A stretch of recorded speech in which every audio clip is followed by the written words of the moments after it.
Welcome to ఏఐటీవీ. గత కొద్ది రోజుల నుంచి భారత్లో జన్ జడ్ పేరు ఎక్కువగా వినిపిస్తుంది. ప్రతిపక్షాలే దీన్ని ఎక్కువగా వాడుతున్నాయి.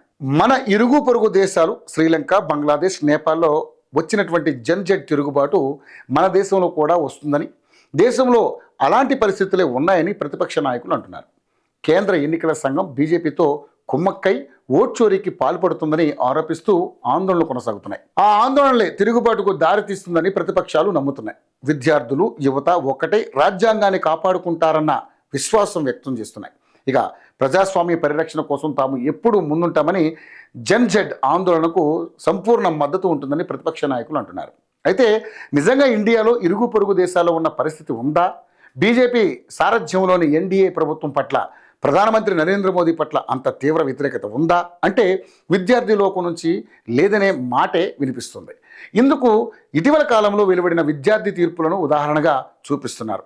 ఇటీవల కాలంలో ఢిల్లీలో జరిగినటువంటి వివిధ విశ్వవిద్యాలయాల విద్యార్థి సంఘం ఎన్నికల్లో ఆర్ఎస్ఎస్ అనుబంధ అఖిల భారత విద్యార్థి పరిషత్ వరుస విజయాలను సొంతం చేసుకుంది.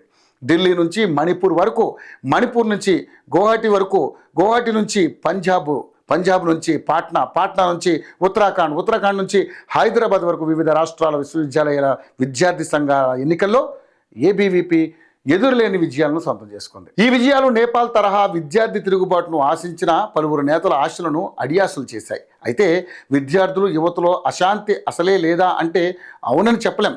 అయితే ప్రతిపక్ష పార్టీలు, ముఖ్యంగా ప్రతిపక్ష నేత రాహుల్ గాంధీ దేశం ముందు ప్రత్యామ్నాయ విధానాలు, ప్రత్యామ్నాయ నాయకత్వం ఉండడంలో విఫలం కావడం వల్లనే విద్యార్థులు, యువత సహా అన్ని వర్గాల ప్రజలు కాషాయం వైపు చూస్తున్నారని విశ్లేషకులు అంటున్నారు.